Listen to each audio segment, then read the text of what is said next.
You got it. Welcome to another episode of You Can't Make This Shit Up. I can't figure out what I'm doing. I'm Joel Oxley. This is David Washington.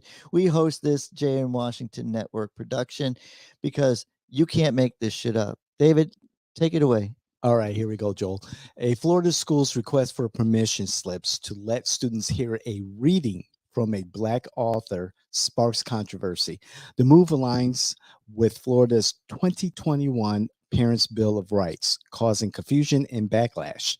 Critics argue it reflects Governor DeSantis's push against woke education, limiting discussions on race and history. The state claims no permission is needed for Black history, dismissing the controversy as a media-driven lie. Amidst a broader education debate, the incident highlights tensions over parental involvement and curriculum restrictions. Let's go. Oh, David, look, the permission slip alone as a parent would have made me go ballistic. Like I would have been like, I have a permission slip from the school, and it says, and it's what it said. It's the way it was stated that I would have been giving permission for my child because they're going to go over a book written or an African American book is how it was written. Or they didn't talk about it was a African American author. You know, it was the request from the court. So this is Miami-Dade, and the permission slip was like book written by an African American. So Chuck Walters, in the article, he posted a photo of a permission slip that he received for his first grader, which states in the active description, quote, students will participate and listen to a book written by an African American. I'm dead right there. Listen, I am on the phone with my school board. I am on the phone with whoever will listen to me because I will be like, what is this shit? Is this an attack? Is this an attack on Ron DeSantis's, stuff? Because this to me, as a conservative, is written in a way to make me angry. Oh, yes. I think it is an attack. What did you call it, Aaron? Malicious compliance. And it's pushback. It's very clear. It is pushback against his Parental Bill of Rights bill that was or law that was put into place in 2021. This is clearly a school official saying, this is dumb. Well, if you want to stick up your middle finger, you can do that anywhere, but you don't do it by sending a message to parents that look, there's not a book ban in the state of Florida. There is a group of individuals, there's legislation that is trying to make age appropriate content available in school, simply separating certain material and getting into somebody's hands at an early age. Yes, David, you can say the internet, but some parents, some parents actually monitor that stuff. Others just let it go. You have 5-year-olds with freaking phones nowadays. Straight up. So I'm just saying this is inappropriate. Even if you don't like the bill, change it. Get the votes to change it. It is snarky, and I would have responded with a snarky comment after I signed it for my kid. A permission slip like this is needed for every event that is out of the ordinary curriculum. And that is mind-boggling. Why not have one permission slip to cover the whole year? No, for every single event, you need to sign a permission slip.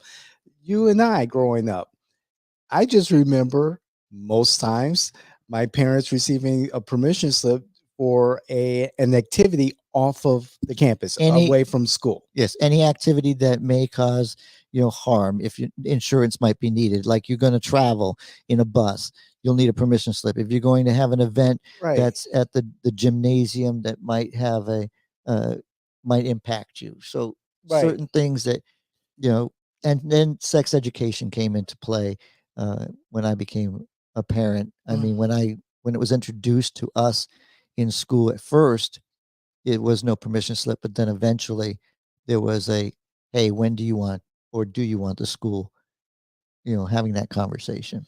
And then also, this is another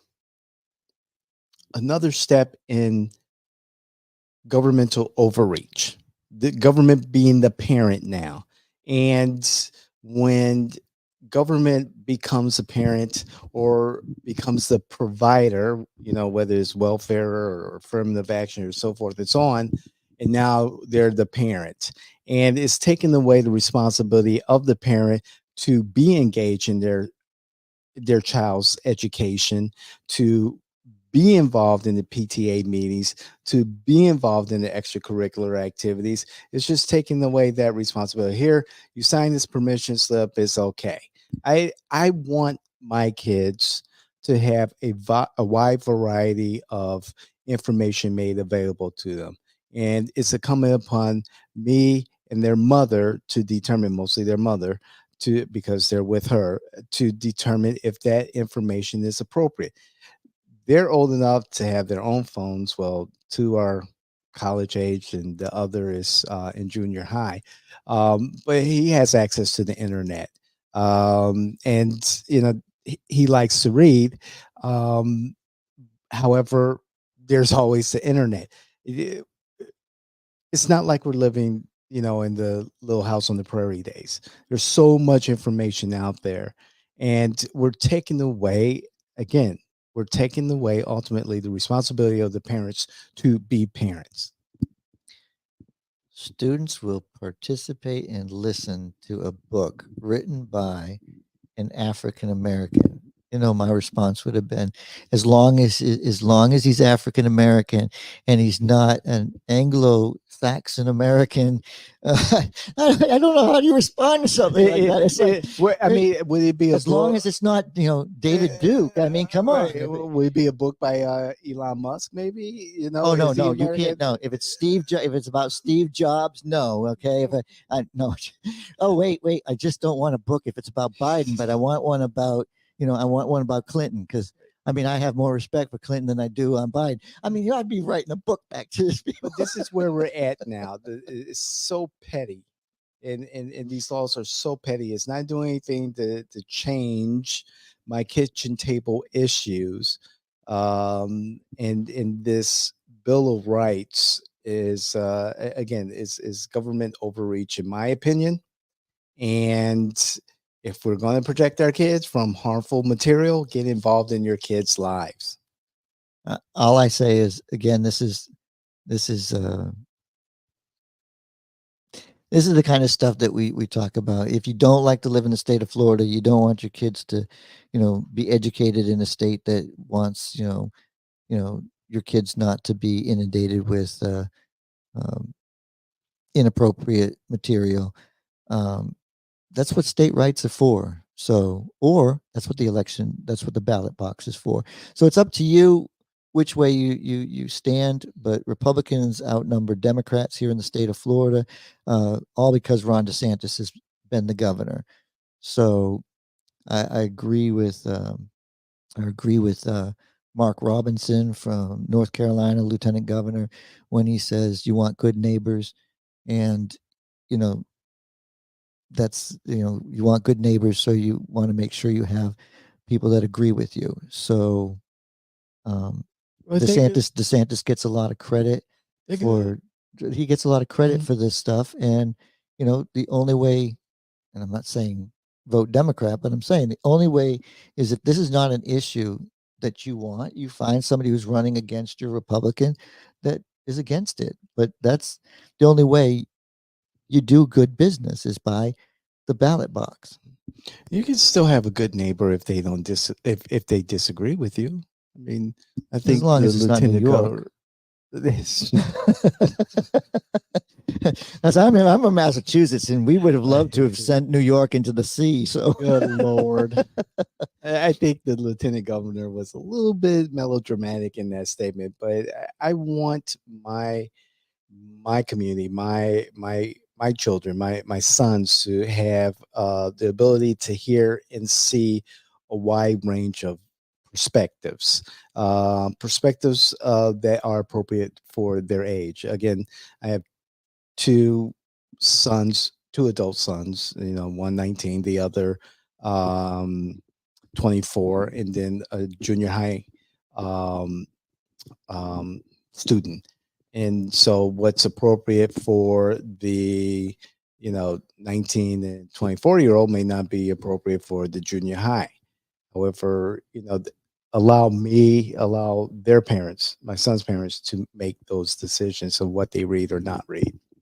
Well, this is interesting. Again, this is not the intent of the law, but it does bring the subject up. So kudos to the parent that decided to give this to the media, and kudos to the teacher who's poking the bear there with with this statement.